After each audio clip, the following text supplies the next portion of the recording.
좋으니까 조금만 하고 조금만 하시죠. 자, 우선 대의제 하에서 공공선택 이론인데요. 우선 관료의 행동을 한번 보도록 할게요. 관료 이렇게 있습니다. 관료는 이제 아까 말씀드린 것처럼 목적이 뭐야? 그러면 이건 이제 모형으로 이제 이걸 설명하려고 하는데 그걸 관료 모형이라 해요.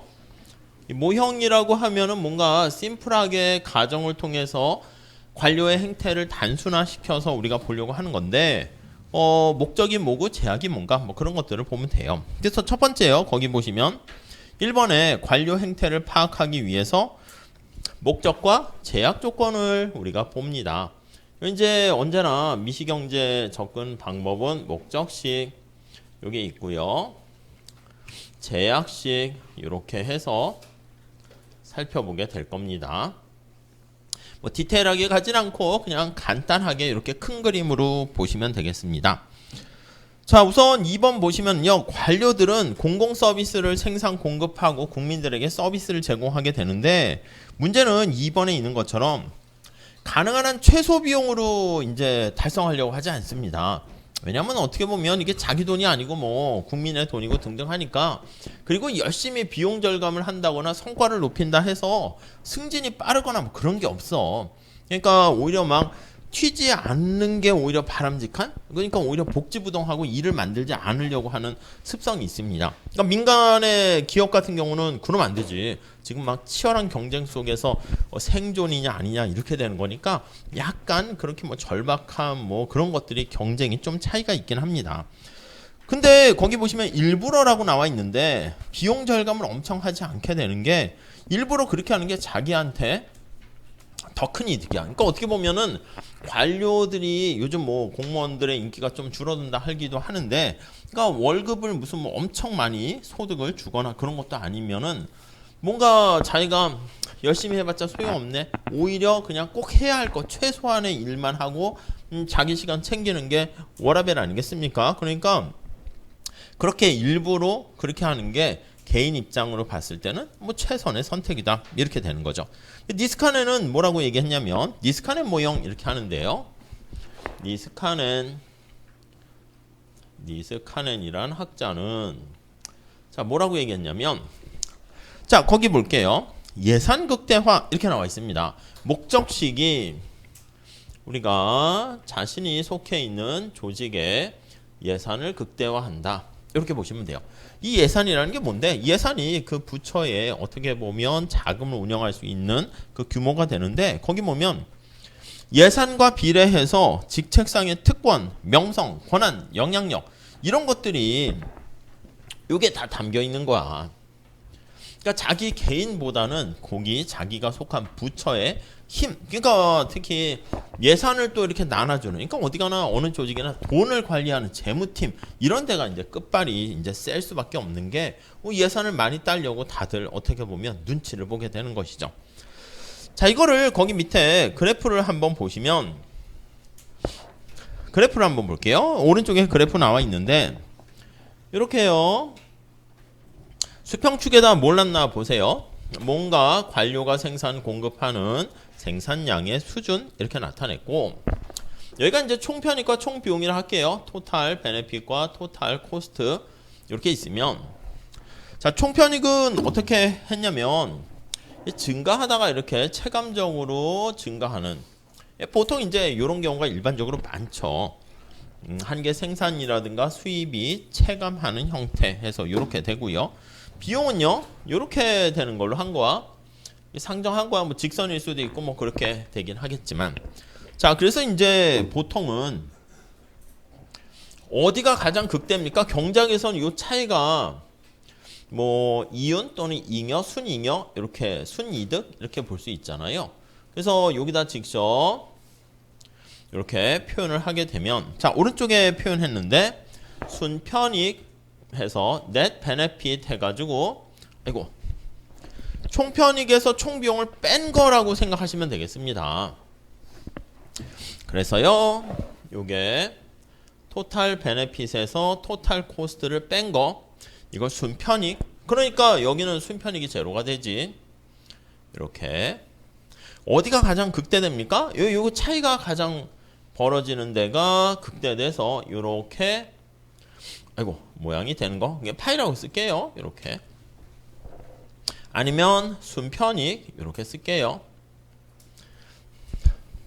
자, 여기가 이제 극대되는 거지. 그래서 이제 요거를 우리가 이제 경작에서는 미분해서 제로로 놓으면 되는 것이고, 그때 순편익의 극대화가 되는 최적 상태는 Q 스타 이렇게 될 겁니다.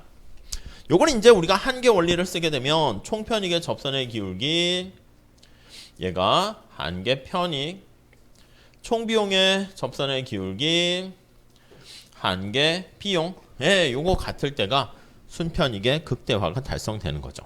근데 아까 말씀드린 것처럼 민간의 경제 주체라면 여기를 우리가 선택할 텐데 그게 아니라 이렇게 관료 같은 경우에는 이게 자기 돈 들어가는 게 아니니까 최소한 손해만 안 보면 돼요. 만약 여기까지 하게 되면 어떻게 돼요? 여기까지 하게 되면은 편익보다 총편익보다 비용이 더 커지는 거니까 순편익이 마이너스잖아. 그러면 그 조직이 야, 뭐 사회에 기여하는 게 오히려 해를 끼치네. 야, 니네 조직은 없어져야 되겠다. 이렇게 될 수 있으니까 최소한 마이너스는 되지 않아야지. 그래서 거기 보시면 거기 전제에 거기 보시면 관료들은 사용자들에게 돈을 받아 국민이 이제 돈을 내는 거죠. 세금을 내 가지고 그렇게 사용자한테 경비를 받아 조달하는 게 아니라 국민이 내는 것이고 입법부의 절차를 통해 가지고 입법부가 꽝꽝꽝 통과만 시켜주면 되는 거잖아. 그러니까 최소한 여기 손해만 안 보면 돼요. 그래서 니스카넨 모형에서 최적 수준은 어떻게 됩니까 하면요, 여기 Q 니스카넨의 N이라고 쓴 거야. 그러니까 바람직한 최적 수준보다 과다 생산되는 거 알 수가 있네요. 물론 순편익이 제로까지는 아니지만, 그러니까 순편익이 음은 아니지만, 그래서 순편익이 제로가 되는 데까지 생산을 한다. 이렇게 보시면 되겠습니다. 뭐 그 정도 봐주시죠. 이게 여기 나와 있는 순잉여를 순편익을 다 제로까지 가져가는 게 그 우리 그 독점이라는 그 미시경제학에 보면 1급 가격차별처럼 소비자잉여를 다 가져간다 라는 의미에서 1급 가격차별과 유사하다 뭐 그렇게 표현하기도 해요. 결론 보시면 과다하게 생산하게 되는 거죠. 자, 이걸 어떻게 하면 대처할 수 있습니까? 라고 하면요, 거기 두 가지 있어요. 하나는 탄력적인 급여 체계. 그러니까 돈을 어떻게 보면 손실 보지 않는 상황에서 펑펑펑 쓰면 이게 또 이제 그런 문제가 있잖아. 그러니까 좀 뭔가 최적 수준으로 낭비를 하지 않게 최적 수준으로 가게 되면 그 남는 돈을 관료한테 돌려주는 거야. 가끔 뭐 그런 적이 있어요. 뭐냐면 미국에서 뭐 이마트나 월마트나 이런 데 보면 자꾸 큰 이렇게 매장에서 이 물건이 자꾸 없어지는 거야. 없어지다 보니까 도대체 어떤 소비자가 저런 걸 막 이렇게 훔쳐가나 해가지고요, 감시 카메라뿐만 아니라 직원들을 이제 그 소비자인 양 해가지고 옷을 입혀가지고 물건 사는 척하면서 감시하는 거지. 누가 도둑놈일까? 이렇게 실제 해봤더니 알고 봤더니 고객들이 훔쳐가기보다는 직원들이 슬쩍슬쩍 하는 거야. 그러니까 예를 들면 아니 고생은 하는데 생각보다 월급이 작고 회사를 갔는데 월급이 두둑해 주지도 않고 이러면 사람들이 아, 집에 커피가 떨어졌네? 회사에 믹스 커피 한 주먹 이렇게, 아이고 나 이게 수업 듣는데 포스트잇하고 뭐 이렇게 펜이 없네? 회사 거 그냥 이렇게 갖다 쓰는 거야. 제가 아이고 이거 펜 괜찮네? 다른 학교 수업 갈 때 이걸 슬쩍 해가지고 가서 거기서 쓰고 이제 버리고 이렇게 하는 경우가 그냥 약간 개인적으로 봤을 땐 아이 뭐 그렇게 회사에 치명적이진 않겠지 하는 작은 행동이 모여서 하면 크게 되는 거지. 어떻게 보면 약간 뭐 도덕적 해이라 할 수 있을까? 어떻게 보면 또 불법이긴 한 거예요. 보면은 그런 행동을 많이 하니까 차라리 뭐 월마트나 이마트 이런 데서 중간중간에 이렇게 분실되지 않고 이렇게 그럼 돈이 절약될 거 아니야? 그럼 거기서 남는 돈은 그 직원들한테 주겠다. 그럼 자기가 몰래 이거 슬쩍 하게 되면 이 자기 돈 빼먹는 거나 자기 옆에 동료 돈을 자기가 착복하게 되는 거니까 아유 이렇게는 살지 말아야지. 처음에 이게 뭐 엄청 큰 돈도 아니잖아. 이게 뭐 100억 500억도 되지 않는 요런 거 뭐 그냥 돈 주고 그냥 사자. 그러니까 뭐 그런 방법을 쓴다는 거죠. 그래서 그게 바로 탄력적인 급여 체계가 모르겠어요. 그래서 공무원 조직도 승진을 빠르게 이제 뭐 이번 정부에서 뭐 할 수 있도록 하겠다 한다는데 그게 뭐 말처럼 쉽지는 않을 것 같긴 하고요. 뭐 우리가 이제 계획은 다 있긴 하지만 잘 그거대로 실현이 안 되는 경우도 있겠죠. 여러분도 이번 학기 수업 들을 때 뭐뭐 들으세요? 다 뾰족한 학점을 계획하고 나는 처음부터 그냥 B 정도만 받으면 무난해 이런 문제 있겠지만 가능한 한 다 뾰족한 학점을 계획을 세웠는데 막상 이렇게 잘 되지 않죠. 아이고 벚꽃이네 하면서 뭐 경치가 아름답네 그럼 이제 밖에 나가고 싶고 뭐 그렇게 되는 거기도 있습니다. 아니면 이렇게 거기 밑에 나와 있는 것처럼 정부는 경비만 되고 약간 입찰하는 것처럼 그냥 가장 민간이 사실 방법이 다양한 방법을 통해서 하는 거니까 민간에게 맡기는 거 이런 거 생산할 때 뭐 그런 방법을 이용할 수도 있겠는데 뭐 또 비판도 있습니다. 뭐 입법부가 바보같이 저기 우리 관료 조직은 돈이 이만큼 필요합니다. 그럼 아 그렇군요. 땅땅땅 그냥 그렇게 수동적인 존재인가? 그건 아닐 수 있다는 거지. 관료들은 또 전문가 아니겠습니까? 이번에 뭐 AI 관련해서 교육에 이렇게 접목시키는데 돈이 이렇게 뭐 500억이 듭니다. 그래서 탁탁탁 해서 예산 따려고 보고를 하게 되면 이제 사실 국회의원들도 보면 맨날 싸움만 하는 것 같지만 또 제대로 이렇게 전문가성 가지고 있는 그런 국회의원이 있어가지고 막상 딱 보니까 어이구 100억이 아니라 80억이면 되는 것 같은데 20억 더 달라고 약간 부풀린 것 같습니다. 이렇게 해가지고 딱 규제를 가할 수가 있긴 하겠지. 새 학기가 됐는데 학기 초에 교재 뭐 책 같은 것도 사고 뭐 해야 되는데 부모님한테 이렇게 우선 받는다 해봐요. 엄마 아빠 이번에 새 학기가 됐는데 대면 수업을 해야 된대요. 근데 교재를 무슨 뭐 이렇게 많이 써요. 한 과목당 3과목씩 교재가 책이 3개씩 기본 교재가 있는데 교재가 다 막 5만 원씩입니다. 해가지고 이렇게 막 해서 부풀려가지고 용돈을 타려고 하니까 부모님들이 야 나도 대학 나와봤는데 보니까 그리고 실라버스 한번 봐봐 이렇게 했더니 교재는 자유 뭐 이렇게 막 있는 거야. 그러니까 부모님들이 뭐 달라는 대로 다 주고 뭐 그런 존재는 아니라는 거죠. 그래서 아무튼 그런 비판도 있어요. 그리고 예산이라고 하면 좀 너무 이게 나름대로 의미는 있지만 너무 심플하잖아. 그래서 니스카넨 말고 미그 빌레인저라는 학자는 요거를 좀 바꿨어요. 바꾼 게 이제 조금 변형을 한 거라고 보시면 되겠습니다.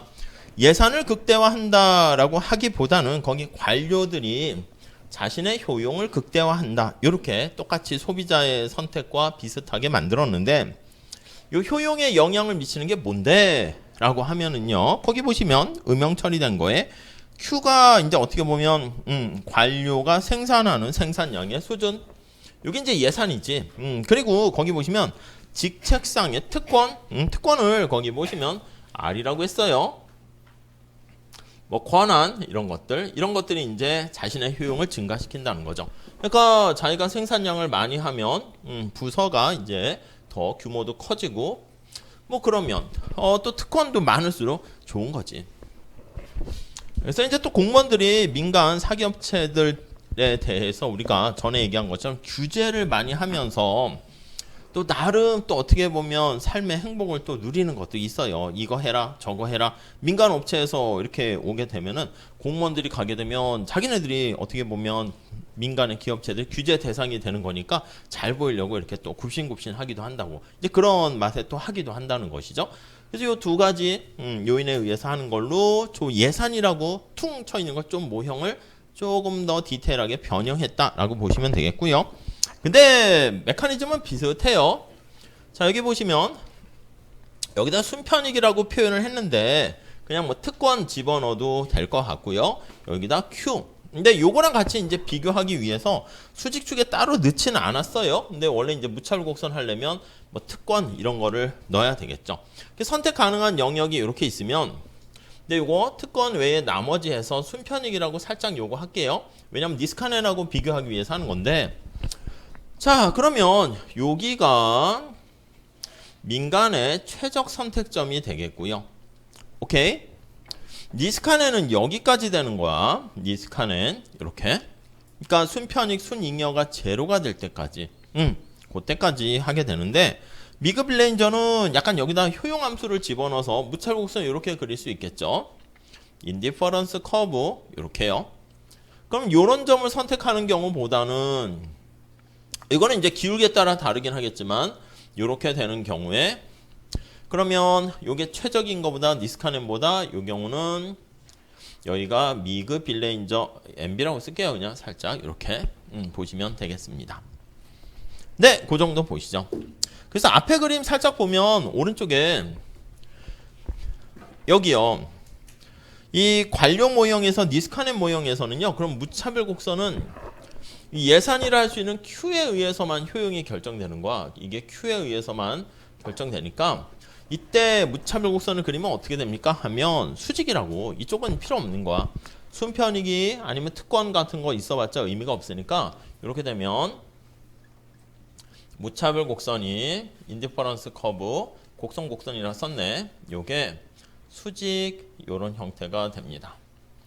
자, 그러면 이러한 무차별 곡선이 수직의 형태가 되면은 이렇게 되는 거지. 이렇게 여기가 효용 극대화가 되잖아요. 그게 거기 들어가 있는 거지. 그러니까 이쪽을 선택하는 경우보다 미급 레인저 있는 경우보다 이쪽이 효용 증가 방향입니다. 그래서 효용 증대 방향, 네, 이렇게 되는 거니까 미급 레인저일 때는 무차별곡선은 우리가 알고 있는 원점에 대해서 볼록하고 이렇게 우아형하는 형태임에 비해서 니스칸에는 수직 이렇게 보시면 되겠어요. 그 정도 봐주시죠. 자, 그 정도 봐주시고요. 미급 레인저 모형에서도 과다 생산은 맞습니다. 니스카넨보다는 작지만 역시 과다 생산되는 그런 특성 가지고 있다 보시면 되겠네요. 자, 관료제 개혁 거기 보시면 본인 대리인 관계 이렇게 나와 있습니다. 아까 얘기한 것처럼 국민들이 모든 걸 직접 할 수가 없어요. 그래서 이렇게 정치가를 뽑았어요. 정치가 국민을 대변해 주세요. 이렇게 얘기하는 거죠. 이 국민이 주인이고 정치가가 대리인이 됩니다. 이렇게요. 자, 그런데 정치인이 모든 걸 다 할 수 있는 게 아니잖아. 뭐 대통령 하면 그걸 모든 일을 다 동해번쩍 서해번쩍 할 수 있는 게 아니기 때문에 자신의 어떤 일을 좀 이렇게 대신할 수 있는 또 대리인을 마련해요. 이게 뭐 장관이라든가 뭐 이런 사람들이라고 할 수 있겠죠. 공무원들도 다 대리인이 되는 거예요. 그래서 요 정치가가 주인이고 관료가 대리인 이렇게요. 그러니까 뭐 견제도 해야 되고 그렇긴 하지만 대통령 입장에서는 누굴 장관으로 뽑을까 하면 자기랑 생각이 같고 자기 말을 빨리빨리 신속하게 이렇게 이행할 수 있는 사람을 뽑는 게 당연히 어떻게 보면은 당연한 대리인을 뽑는 거니까 맞는 얘기가 되겠죠. 자, 근데 이제 거기 나와 있는 것처럼 도덕적 해이 문제가 본인 대리인 관계가 이렇게 있다 보니까 이렇게 도덕적 해이 문제가 발생할 수 있어서 그걸 해결하는 방법은 거기 유인 구조, 인센티브 이런 게 있고요. 그리고 이제 관료제는 늘상 초창기에는 뭐 나쁜 건 아니었는데 자꾸 비대해지면서 비능률의 대명사가 됐어요. 그래서 거기 레드 테이프라 해가지고 뭐 그런 거 있잖아. 관료들이 또 재량이 있다고 할 일이 되게 많아. 여러분도 공부할 때 어느 과목을 먼저 해야 될까 뿐만 아니라 관료들도 어떤 일을 먼저 할까? 이 일을 다 끝내봤자 나한테 뭐 엄청 돈이 떨어지는 것도 아니고 내일 되면 또 해야 되고 뭐 이렇게 되는 거니까 뭐 칼퇴근하면서 어떤 일을 먼저 할까 해서 이 우선순위에 재량이 있을 수 있으니까 뭔가 이제 우리나라 같은 그런 깨끗한 나라가 아닌 경우에는 이제 부정부패가 있으면 뭔가 뇌물 같은 게 이렇게 주면은 이게 빠르게 신속하게 처리되는 뭐 그런 것들이 많이 생기는 거야. 그래서 아시겠지만 어떤 거 저기 옛날에 전에 어떤 교수님께서 은퇴를 하신 다음에 뭐 유명한 학회장도 하시고 하셨는데 조그만 연구소를 만들어 가지고 좀 좋은 열심히 하는 사람들 양성도 하고 해볼까 했었는데 이제 그런 뭐 법인 비슷한 거 만들려고 하는데도 서류가 그렇게 많이 필요하더래. 그래가지고 이거 내고 저거 내고 해가지고 이거 진짜 관료들 만만치 않다. 이 학교에 있을 때랑은 또 이제 다른 거지. 그래서 그 다음에 또 이거 됐어요 해서 그 다음에 또 갔더니 또 담당자가 바뀌었대. 그래가지고 서류를 잘 모르니까 다시 또 내세요 해가지고 막 투덜투덜 대시더라고요. 그러니까 이제 이렇게 자기가 처리해야 될 거를 빨간 끈으로 묶어서 지하실에 이렇게 갖다 놨다가 그 다음에 이제 또 나중에 이제 절차를 까다롭게 하는 거. 진짜 빨간 끈으로 묶는 게 아니라 절차를 복잡하게 해야지 여러 번 찾아오게. 이 경제학적으로 보면 한 번에 그냥 원스톱으로 끝내면 좋은데 관료들 입장에서는 아니 자기의 존재를 부각시켜야 되니까 일부러 자꾸 절차와 규제를 만드는 그런 습성이 있고요. 다 그렇다는 건 아니고 근데 이제 조직 자체가 그럴 수밖에 없어요. 찰피일 미루는 행위. 그래서 이런 복잡한 절차를 통해 가지고 거기서 자신의 뿌듯함 이런 걸 누리게 되는 것을 지대 추구 행위랑 비슷하게 보시면 되겠고요. 그 다음에 위험 기피적인 경향이 있다고 그랬죠. 뭔가 새로운 거를 막 이렇게 해봤자 자기한테 얻어지는 게 뭐 그렇게 많지가 않은 거야.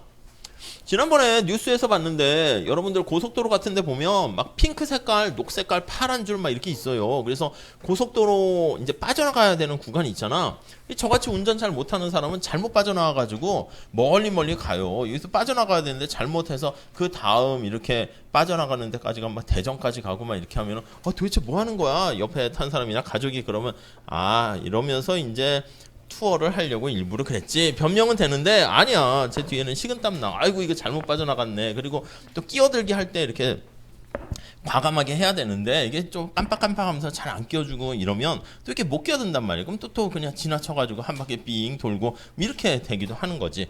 그러니까 이게 바로 그 전부터 뭐 내비가 있긴 하지만 미리미리 이렇게 그 차선으로 가면 좋긴 한데 잘 모르는 경우가 있는데 빨간색, 핑크 색깔 줄 뭐 이런 거 있으면은 그거 있어가지고 교통사고도 많이 줄고 괜찮아졌는데 그거 만든 국토부 공무원인가 누구 있었는데 우리나라 도로에 그렇게 색깔 줄을 치면 또 그게 불법이래. 그래서 아이디어는 좋은데 할 수 있는 게 요 법에 막히고 저 법에 막히고 해가지고 그거 통과되는데도 되게 힘들었다고 얘기하더라고요. 그러니까 사실 누가 그런 좋은 아이디어를 딱 냈잖아.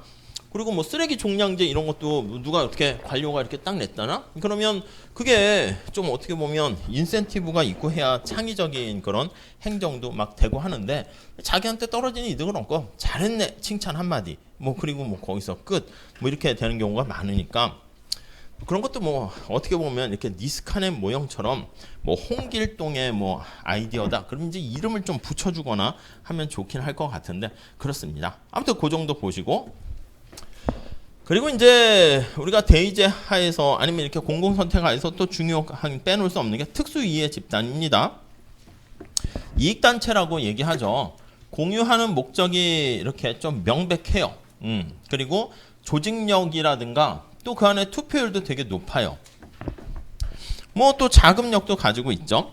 그래서 이제 유형을 보면 거기 소득의 원천에 따라서 우리가 알고 있는 노조, 뭐 정경련 이렇게 또 소득의 크기에 따라서 아니면 산업별로 자동차 산업, 뭐 금속노조, 농업, 축산업, 변호사나 약사들도 마찬가지야.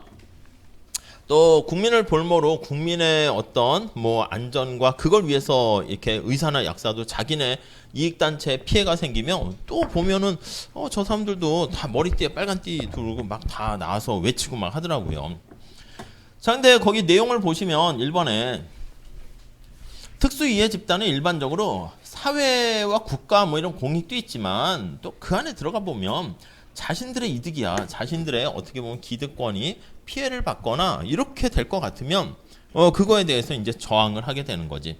그 철의 삼각형이라고도 합니다. 여러분 뭐 행정학이나 이런 거에서 다 많이 보셨겠지만 이 정치가 관료, 이해 집단, 이익 단체 요 셋이 똘똘똘 뭉쳐가지고 하면 이 국민 개개인들은 어떻게 할 수 없어. 영화 같은 데 보면은 꼭 나쁜 사람의 이제 정치가가 한 명 들어가. 이 국회의원 같은 사람이 들어가야지 뭐 하고 또 그거를 뭐 이렇게 하는 뭐 공무원이 또 들어가고요. 또 거기서 이제 로비를 하는 민간 기업체 이렇게 해가지고 똘똘똘 이렇게 이 철의 삼각형이라고 합니다. 그러면 특정 이익 단체에 자신의 이득만 돌아가고 그 대다수의 국민의 희생을 볼모로 뭐 그렇게 하게 되는 것이죠. 그래서 우리가 아까 얘기했던 것처럼 가로 안에 있는 것처럼 일반 대중 같은 경우는 아니 나 하나 나서서 어떻게 될 수 있는 게 아니고 합리적 무지에 가까워.